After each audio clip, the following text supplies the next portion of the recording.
Hey, y'all. Hi.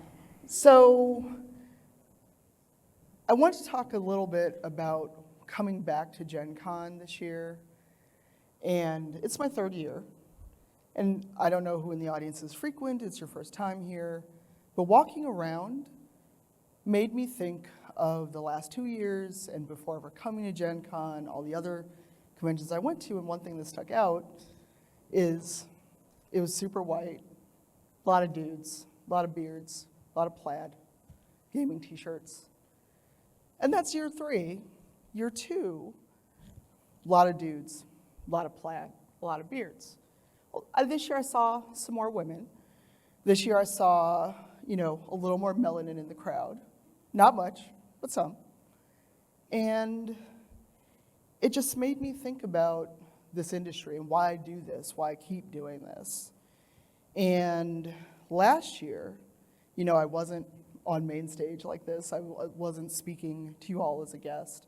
I was facilitating a conversation, which was cool. But again, as I walked around, as I saw people, I saw a few more people than that previous year that looked like me. Not a lot in the audience, I'm not gonna lie. But it made me think about why I do these things. Why do I keep doing this work? Why do I still get on Twitter despite my best efforts? Why do I still come to conventions and do talks? And it made me think about what a lot of us call the geek social fallacy. What makes me want to kind of shake people on occasion when I go, this game isn't okay, or you want to make my very brown character have this backstory of being a slave or being illiterate or anything that you feel would fit a modern day quote unquote black person because hey, I'm brown too. That's not okay. And that fallacy and breaking that fallacy is kind of what brings me back. It's hard because I'm sure a lot of you, anyone who spent time on the internet ever, talking to other gamers about this character's not okay, or a female character doesn't have to be basically naked to be an RPG character. And when you bring these things up, and they go, it's a game, and we're all nerds, why can't you just enjoy this game? That's the hard part. But it's not just that, it's thinking about why I should do this. And to do that, I want to take you back even further to my first Gen Con, which was 2016 at this point, 2017, and think about walking in that hall and not knowing what to expect. Walking in, and again, seeing even more bearded white bros and a lot of plaid, and very few women, even fewer people of color than the few that I know, despite what people think, we don't all know each other in this industry. I know it seems that way, but we really don't know each other. So I want to talk about why I even got into gaming.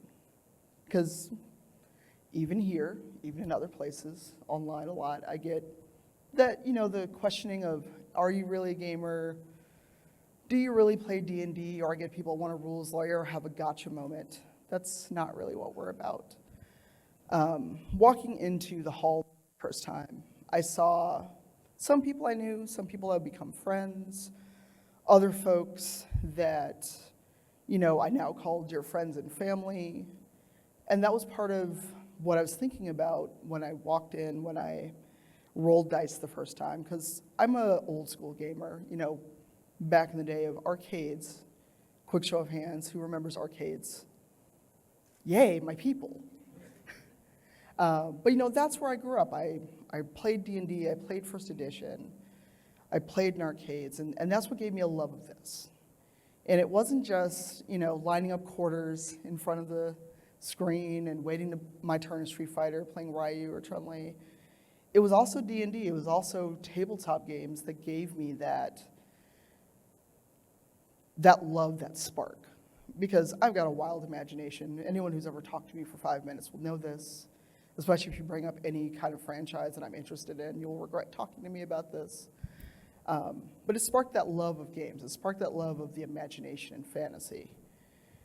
And for me, it was great to see that, but I didn't get to see people like me in the books. especially those first and second editions of D&D, all things like Pathfinder, what have you. I didn't see a lot of brown skin. I didn't see a lot of women that looked like me, because I'm a short, fat girl. This is what I look like. You don't get to see a lot of people like me that aren't like orcs. You may see a lady orc on occasion, but she's green or brown and snarling and has fangs. And I came back and forth to tabletop. Went through first through 3.5, was in a very long-term game with dear friends, and then I kind of slipped away from tabletop. I got away from it, and if it wasn't for people kind of pulling me in here, inviting me to a game there, other people inviting me to come and talk about these things in terms of diversity and inclusion, I wouldn't be standing here. I wouldn't be doing a lot of the things that I do. But what sold me and got me back to the table, both literally and figuratively, was cracking open the 5e Player's Handbook and seeing a brown-skinned woman, a black woman, as the iconic human. I'd never seen that before, and that's what sold me. That's what got me back on track. But that's not enough. That really, really is not enough. Because for that one black character that we got, it wasn't, I can't go back several generations of handbooks or player's guides or even people I sat at the table with. Because unfortunately, a lot of times, except for the show I'm on now, all my groups have been overwhelmingly white and dudes, and on occasion a white woman. So there's still a lot to do. That's why diversity and inclusion is important and why it needs to be by design. Because our industry, the hobby, for those of you that aren't making games in the audience, does a good job of talking about everything is great, we're all geeks together, isn't it awesome that we're here for these 4 days? Yes, it is, it's amazing. To see a convention center filled to the brim with other people loving this game and this industry is heartwarming. However, you don't get to often see people like me on stage, this is rare, or get to see people like me or other folks in the audience talking about things aside from being marginalized, aside from being a woman in the industry, a brown person in the industry, a queer person in the industry. Now, don't get me wrong, I'm glad to be here, but there's more that we can talk about. We need to actually walk the walk of what we're doing. Because a lot of times when you do get to see people talk about their games, talk about themselves, it's in the context of, I'm here, but I'm here because no one looks like me. No one is hiring me. No one is doing whatever. And now I've got to make my own way. And then we get the fun conversation, and I'm being incredibly sarcastic in case you weren't aware, that I have to make my own way, but then we always have the people that are, oh, that's not okay, but you're excluding me, ignoring the how many decades of, or ignoring these other people and their money and what they want out of games. Because games are not just games. I know that sounds weird to say, especially here, but for a lot of us, sitting at a table at a convention, talking to someone or pointing out something that you find problematic, and I know people feel a way about the word problematic, it's not just a game. Because for me, it's an issue of safety. Can I sit at a table with you, and if I see something wrong, or if someone says something, can I do an X card? Can I talk to you about this? Can I say that this is not all right? And are you going to then go to me, it's just a game. Why are you doing this? Why are you politicizing games? Why are you making it about an agenda? It's not an agenda. It's me wanting to enjoy myself just like you did. And a lot of times, and a lot of times when you get people who make their own games and get out there, they still don't get the recognition that a lot of other people do. They don't get that recognition that you've made a great thing. It's always race first, gender first, orientation first. So the industry has to do better in that sense. And how do you do that? How do you get to the point where someone like me or someone in the audience who's not a white dude makes a game and you don't have to go, well, if I'm white, can I play this game? If I'm white, can I do this? Because these are questions that I get all the time. These are questions that I get in my DMs on Twitter. These are questions I get asked randomly when I'm sitting on panels, and not randomly, it's intentional, the person has gotten up to the mic. How can we do better? How can we stop this emotional labor that so many people think they're entitled to? And how can we stop the idea that me wanting to sit at a table with you means anything more than, I like this game, you like this game, how can we get past that? And again, I'm not talking about ignoring the fact that I'm female and black and queer. It's how can I sit with you safely and do that? And that's emotional labor. That is emotional labor of the player, of the GM, depending on who they are, or just people that you want to get to know on tabletop. How is it that we can do better? And I'm going to give you a couple things. This is the part where you should take a note or maybe tweet it out. When you find people of color, when you find folks who are not like you that are also interested in this hobby, just invite them to the table. But also be aware that if you're running a game and there are things in that game that could be potentially triggering or upsetting, you have a session 0. Again, hard to do at a convention, but I'm speaking more in terms of your home games and games you may run in the future. Ask them what they need. Think about the fact that this person may be a person of color, they may be openly queer, what have you. Maybe they don't want to do that at the table. Maybe they just want to sit down and roll some dice, and that's all they want to do. The other part of it is honor that emotional labor that they often are asked to do by remembering they're a person. They're not a resource, that they're someone who wants to enjoy this hobby just as much as you do, that they want to enjoy themselves, and leave the table not feeling as if they've just been emotionally compromised. They want to play for 2, 4, 6 hours and enjoy themselves. And part of that, other part of it is gatekeeping. How many people here have been gatekept before? And show of hands, I'm not going to yell, I swear. How many of you have inadvertently gatekept other people? You can raise your hand, it's okay. I'm confined to the square, it's okay. So I wanted to talk about that because there's so many stories I could tell. We could be here all day talking about gatekeeping, unfortunately. But I wanted to share a couple things with you and for you to think about this, because none of them are obvious gatekeeping. And a lot of us, and myself included, I have done this to other people. I have been that terrible person. A friend of mine, very good friend, we're about the same age, both black women, and she wanted to talk about D&D because she saw me getting back into it.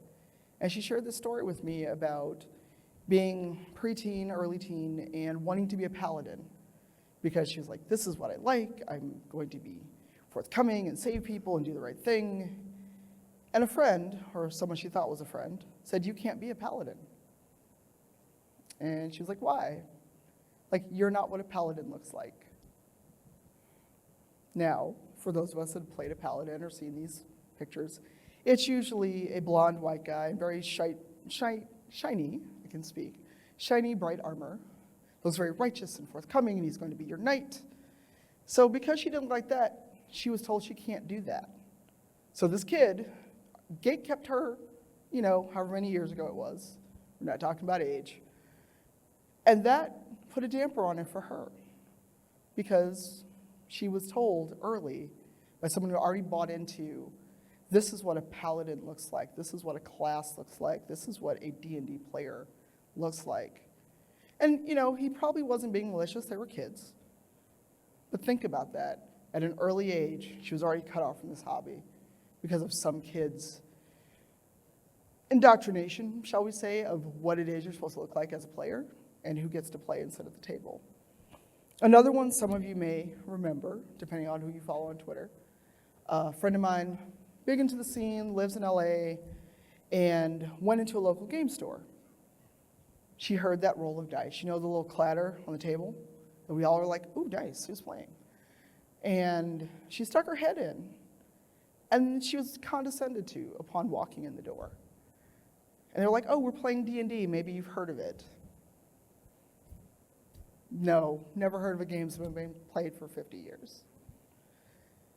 And she's a dark-skinned, very attractive young lady. And they kind of did the whole thing. We're nerds, we don't bite, tee-hee. And she's like, okay, I know what D&D is, I play. And they kept going until she said who her DM was, kind of mentioned that, and just left because that was enough for her for the day. And like most of us, she talked about it on Twitter. It took very little time for people to then decide, oh, well, that guy was just being nice to you. He was trying to help. He was being friendly. Without thinking about the fact that he assumed that when she stuck her head in, she must not know what D&D is and had to be reassured and have rules explained to her. So pro tip, if someone does this to you at a store or a game, say hi, pull out the chair. It's not hard. And the last gatekeeping story, because if I keep telling gatekeeping stories, they're going to pull me off the stage and it will be a very sad talk. But this is actually kind of fun. I was just in New York. Last day there, I got a chance to go roam the neighborhood I was staying in. Found a cafe, and young lady was the barista, started chatting, pulled out my wallet. I'm a big nerd, I've got a D&D wallet. This should shock no one. Super excited to see that ampersand. And we started talking about D&D and what I do and the show that I'm on. And then she's like, well, how do you get started? And I was like, you buy some dice and a book, or you get D&D Beyond, you do something. And she's like, well, my friends told me that I have to learn every rule book. I have to learn every class and every subclass, and I have to basically become an encyclopedia to play. And I made a face. Those in the audience that know me know the face I made. Because I was like, what? Just get a book. And sometimes you don't even have to buy the book. There's a free way to start playing D&D at this point. And so we had a good conversation, but it made me think about, again, gatekeeping, not malicious gatekeeping, but still gatekeeping, because what if at some point she's like, here's a stack of books, here's my free time, how much do I want to invest in this? Because a lot of us would be like, well, I got a life, I can't sit here and memorize however many books, because when you think about it, you need like 4, 5, 6 books at this point. So, again, all examples of gatekeeping, none of which intentionally malicious, but all things that have happened. And that's something I want you all to think about. And think about just the myriad ways in which you may be trying to be helpful, you may not mean poorly, but then you just start talking to people as if they've never heard of D&D, Pathfinder, fill in the blank, and you may be gatekeeping as well. Or if you tell someone, no, you must rules lawyer, you can never deviate from X, then again, gatekeeping. But how do we get away from that? Because I don't want to be all doom and gloom, because that's never fun. So how do we do that? Excuse me. What you can do, excuse me, is be welcoming. You know, when you see someone either kind of standing around, and here it's hard. I know it's hard. You'll see 1 million people just roaming around. You'll see that person's kind of against a wall looking entirely lost. But if you're at a table and someone's not sure, they have a question, just ask if they need help. Or if you're online and you see someone thinking about getting into D&D, say, here's resources if you would like them, and you move on. You don't tell them that they must play X edition, they must do this if they don't play this to start with. Because again, I'm guilty of this myself. I've done it. I'm not proud of having done this, but I've done it. But I want to talk about and kind of wind down is ways we can do better. And again, talk about why it's important. So I know we've gone around the bend a little bit, but inclusion and diversity, especially diversity by design, are vital to what we need to do. Because how many people remember when the industry was kind of dying? Okay, either everyone's young or everyone's falling asleep. I don't know. But you know, for a while, D&D was kind of on decline. Tabletop was not the vital, booming industry it is now. And some of that has to do with gatekeeping or not realizing that everyone belongs at the table. It's a slogan that I use, that there's room for everybody, and there is. You know, the table is virtual. We can all sit there.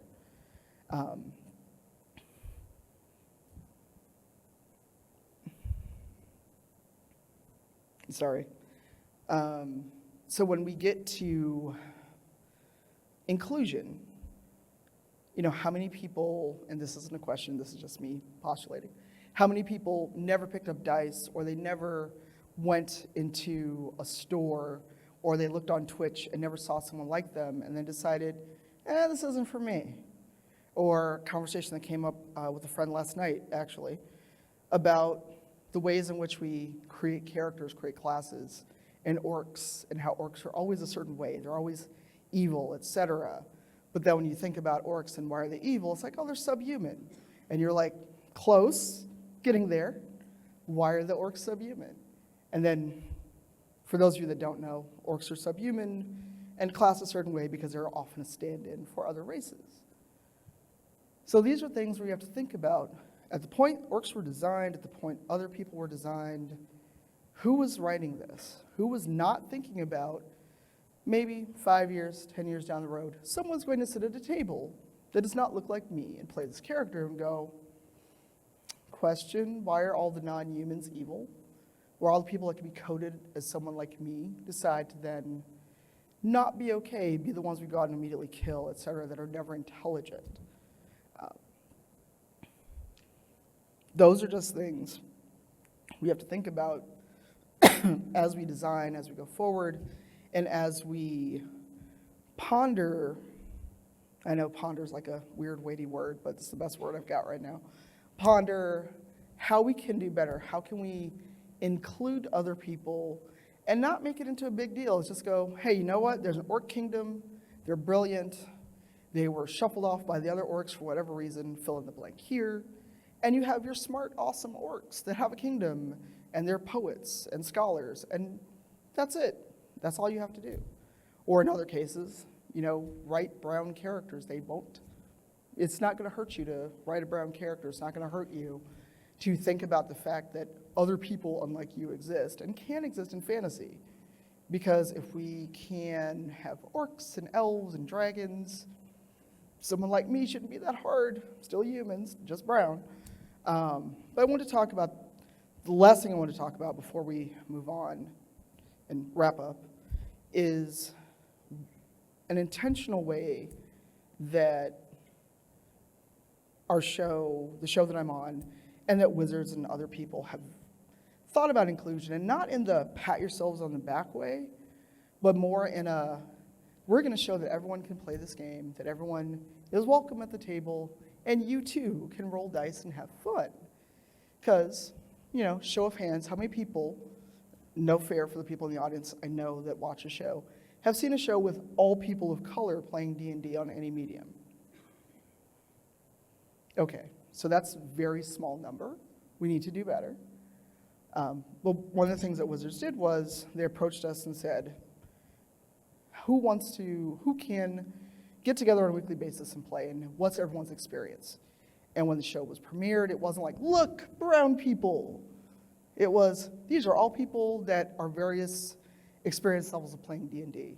Some people before our premiere last year never touched a D6, never played, never made a character sheet. Then there's some of us who've been playing forever. And that's one of the things that was awesome about it, because while there was no patting themselves on the back, there was an effect.